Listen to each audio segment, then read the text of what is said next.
आत्मीय भाइयों एवं बहनों, प्रणाम। आपको विज्ञान को शैतान बनने से रोकें पुस्तक से लेखक पंडित श्री राम शर्मा आचार्य।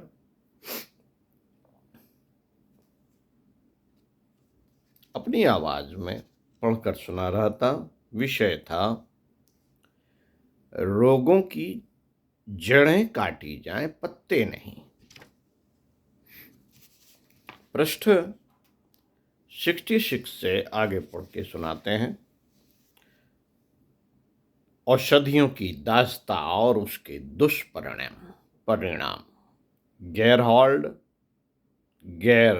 गेरहाल्ड डोमाक ने सन 1932 में सल्फा ड्रग जात की औषधियों की एक श्रृंखला प्रस्तुत की। उन दिनों यह आविष्कार बहुत उपयोगी माना गया। इसके बाद भी उस दिशा में खोजे जारी नहीं और अधिक शक्तिशाली एंटीबायोटिक्स जात की औषधियां सामने आईं। एंटीबायोटिक्स जीवित कोषों में उत्पन्न होने वाले रासायनिक पदार्थ हैं जो शरीर में घुसे हुए विषाणुओं का संहार करते हैं और बढ़ती हुई विपत्ति को रोकते हैं। इस वर्ग की औषधियां प्रायः सीजोमाइटिस, एक्टिनोमाइसीटीज, मोल्ड जात के पौधों से भी विनिर्मित होती हैं। इसी वर्ग की एक औषधि पेनिसिलिन प्रकाश में आई। यह फफूंदी से विनिर्मित होती है। इसके बाद इसी जात की और भी प्रभावशालियां बनाई गई।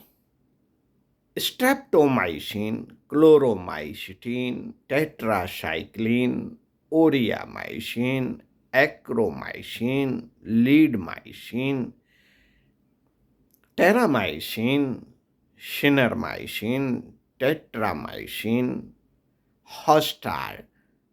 हॉस्टार्डसाइक्लिन आदि औषधियों का आविष्कार हुआ। यह विभिन्न जात के विषाणुओं पर अपने प्रभाव दिखाने में बहुत प्रख्यात हुई। इनका प्रयोग कई रूपों में होता है: कैप्सूल, ड्रॉप्स, सिरप, टैबलेट, ट्राची, स्परसाइड, मरहम, सस्पेंशन, इंट्रामस्कुलर और टेट्रावेनस इंजेक्शन इनमें मुख्य हैं। इन औषधियों के प्रयोग से जो कत्लेआम मचता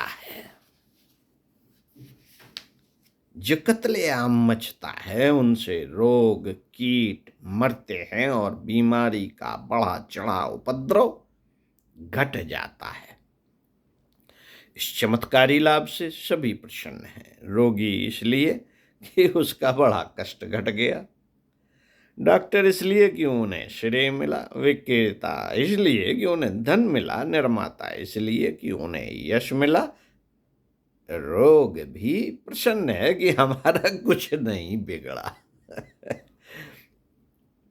हम जहां के तहां बने रहे और अपना विस्तार करने के लिए उन्मुक्त क्षेत्र पाते रहे। लाभ वस्तुतः रोग कीटकों के मरने का नहीं, वरन स्वस्थ कणों के दुर्बल हो जाने के कारण जो संघर्ष चल रहा था वह शिथिल पड़ जाने के कारण मिलता है। यह तत्काल का लाभ पीछे स्वास्थ्य की जड़ें ही खोखली कर देता है। फलतः नित नए रोगों का घर रोगी का शरीर बन जाता है। बीसीजी के विशेषज्ञ डॉक्टर नोबेल इरविन ने अपनी पुस्तकें BCG vaccination theory and practice में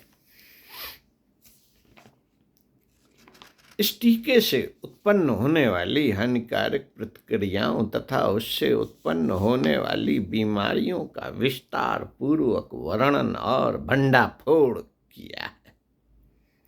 इस पुस्तक के पढ़ने से उस महात्म पर पानी फिर जाता है जो इन दिनों बीसीजी के टीके लगाकर तपेदिक की रोकथाम के बारे में बताए जाते हैं। जो देश इन मारक औषधियों में जितने अग्रणी हैं, वे स्वास्थ्य की दृष्टि से उतने ही दुर्बल होते जा रहे हैं। एक के बाद एक रोग की फसल उनके पूरे समाज में उगती कटती रहती है। इंग्लैंड में इन दिनों खांसी की फसल पूरे जोश पर है। यद्यपि उसकी निवारक औषधियों की भी भरमार है। ब्रिटेन में खांसी एक बहुप्रचलित रोग बन गया है। प्रैक्टिशनर पत्रिका के अनुसार संसार का सबसे अधिक खांसी ग्रस्त देश ब्रिटेन है, जहां ब्रोंकाइटिस के सभी अस्पतालों में सबसे अधिक इलाज कराने लोग आते हैं। उस देश में 10 लाख के पीछे 559 व्यक्ति इसी रोग से मृत्यु को प्राप्त होते हैं। बीमा कंपनियों को इस रोग के रोगियों को 70 लाख पाउंड का भुगतान करना पड़ता है। भोजन पचाने के लिए आमाशय से जो रस निकलते हैं उन्हें एंजाइम्स कहा जाता है। यह कई प्रकार के होते हैं। इनमें पेप्सिन, ट्रिप्सिन, अमाइलेज आदि मुख्य हैं। जब इन स्रावों की कमी हो जाती है तो अपच की शिकायत पैदा होती है और गैस बनने लगती है। आंतों में कुछ खास किस्म के बैक्टीरिया जीवाणु होते हैं जो भोजन पचाने में सहायता करते हैं। लंबे समय तक एंटीबायोटिक दवाएं खाने या दूसरे कारणों से जब इनमें कमी पड़ जाती है तो भी अपच के साथ साथ गैस की शिकायत रहने लगती है। कई अन्य विषैले दृश्य या अदृश्य हुकबार्म, जिया रड़िया कीड़े भी पानी के साथ पेट में पहुंच जाते हैं और वहां कई प्रकार की गड़बड़ी पैदा करते हैं। मित्रों, कार्बोहाइड्रेट पदार्थ का जब फर्मेंटेशन ठीक प्रकार नहीं होता तो भी अपच की शिकायत रहने लगती है। सिर दर्द क्यों होता है? सिर दर्द क्यों होता है? इसके मोटे कारण कितने ही गिनाए और बताए जाते हैं, यथा बदहजमी, रक्तचाप, स्नायु दौर्बल, मानसिक तनाव, चोट या व्रण, सर्दी गर्मी का प्रकोप आदि। भूखे रहने, अधिक खाने, कम सोने, अधिक श्रम करने, नशेबाजी, भय, चिंता, आशंका, क्रोध जैसे मनोविकार आदि। चिड़चिड़े, क्रोधी और आवेशग्रस्त व्यक्तियों को अक्सर ही सिर दर्द हो जाता है, होता रहता है और यही कारण बताए जाते हैं। डॉक्टरों के पास इसके गिने गिनाए उपचार हैं। बदहजमी, गैस बनने जैसे कारणों का अनुमान लगाकर कैस्टोफिन जैसी कई हल्के जुलाब की दवा दे देते हैं। एस्प्रिन जैसी शामक औषध से भी तत्काल कुछ राहत मिलती है। शरीर में हिस्टेमाइन नामक विष की अधिकता हो जाने पर विषस्य विष मौषधम के सिद्धांतानुसार उसी विष को इंजेक्शन द्वारा और भी रक्त में प्रवेश करा देते हैं। यह सभी सामयिक उपचार हैं। तत्काल कुछ राहत मिल सकती है पर जड़ कटने की आशा नहीं की जा सकती। एक जर्मन औषधि निर्माता ने थैलिडोमाइड नामक अनिद्रानाशक चमत्कारी औषधि बनाई। कुछ ही दिनों उसकी लोकप्रियता आकाश चूमने लगी, पर पीछे पता चला कि वह गर्भस्थ शिशुओं पर घातक असर डालती है।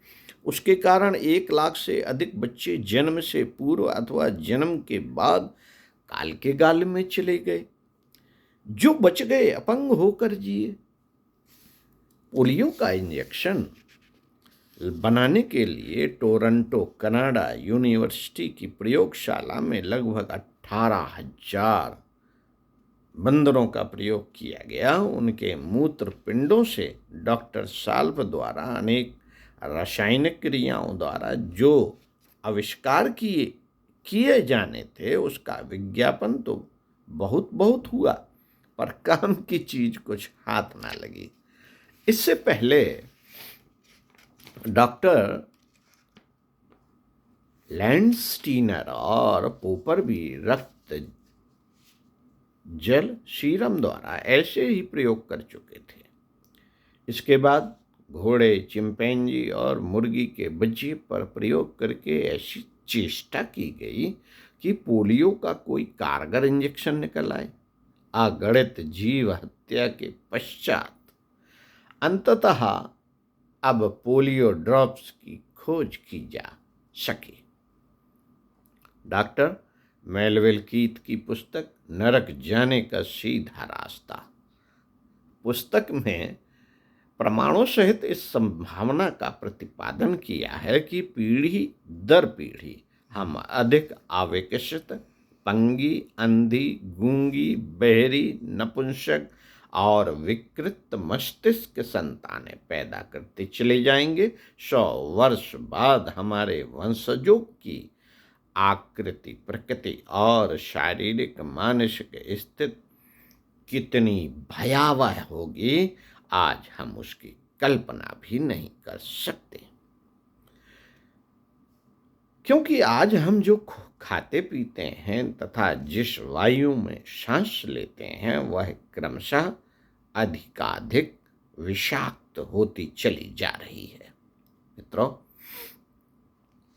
इंग्लैंड के पागलखानों में अध्यक्ष डॉक्टर मार्टिन रॉथ ने डॉक्टरी संघ द्वारा प्रकाशित ब्रिटिश मेडिकल जर्नल में एक लेख लिखकर पागलपन संबंधी चिकित्सा में औषध उपचार की असफलता स्वीकार करते हुए लिखा है, पागलखानों में प्रायः ऐसे ही दिन काटने पड़ेंगे क्योंकि हमारे पास उनकी बीमारी का कोई समुचित इलाज नहीं है। फ्रांस के डॉक्टर ई वॉल्टेयर ने एलोपैथी के सबसे तेज विष, सबसे अच्छी दवा के सिद्धांत पर करारे व्यंग किए हैं। डॉक्टर WH वाइट के एलोपैथी चिकित्सा विज्ञान के मूलभूत सिद्धांतों को अपूर्ण और अनुमानों के आधार पर खड़ा किया गया बताया है। साथियों, healing and conquest of pain के लेखक डॉक्टर जे ओल्डफील्ड ने लिखा है, वर्तमान चिकित्सा विज्ञान अभी प्रयोग मात्र है। इसमें वैज्ञानिक अंधविश्वास जैसे तथ्य भरे पड़े हैं। गर्ड हॉस्पिटल के चिकित्सा अधिकारी ने अपने कटु अनुभवों का निष्कर्ष बताते हुए लिखा है, रोगियों में से 67% का निदान गलत होता है और उसकी चिकित्सा ऐसे ही अनुमान के आधार पर चलती रहती है। मरे हुए रोगियों का शवच्छेद करने से जो पता चलता है कि उनमें से कितने ही ऐसे हैं जिनके रोग तथा कारण को ठीक तरह समझा ही नहीं गया और वे बेचारे गलत इलाज के शिकार बन गए। लंदन के संडे पिक्टोरियल में छुरी से दुखी शीर्षक से संसार प्रसिद्ध सर्जन के दुखपूर्ण अनुभव छपे हैं कि उसने नासमझी में कितने गलत ऑपरेशन किए और उनसे कितनों को कितनी हानि उठानी पड़ी। अमेरिका के चिकित्सा पत्र का journal of American osteopathic association में छपे एक विवरण में कहा गया है कि सर्जनों के द्वारा बेकार या रुग्ण समझकर काटकर निकाल दिए गए अंगों में से 20,000 टुकड़ों को विशेषज्ञों द्वारा जांचा गया तो पता चला कि इनमें अधिकांश अंग निरोगी थे और उन्हें काटने की जरूरत ही नहीं थी। साथियों, अमेरिकन कॉलेज ऑफ सर्जन के डॉक्टरेट डायरेक्टर डॉक्टर पॉल हॉली का कथन है कि आजकल जितने ऑपरेशन होते हैं उनमें से अधिकांश अकुशल डॉक्टरों द्वारा अनुमान मात्र के आधार पर किए हुए होते हैं, जिससे रोगियों के हित की अपेक्षा अहित ही अधिक होता है। साथियों, ये तो हाल है चिकित्सा पद्धति का और डॉक्टरों का, और डॉक्टरी को हम भगवान मानते हैं, सुनना ही नहीं चाहते हैं। डॉक्टर जो कह देगा वो सही, बाकी सब बेकार। ऋषि बेकार, मुनि बेकार, पुरानी चिकित्सा पद्धति बेकार, आयुर्वेद बेकार। ओम शांति। इसी क्रम में आगे हम पृष्ठ 81 से पढ़कर सुनाएंगे परम पूज्य गुरुदेव की विचारों को, लेखों को। आइए अगले वीडियो में सुनते हैं। ओम शांति।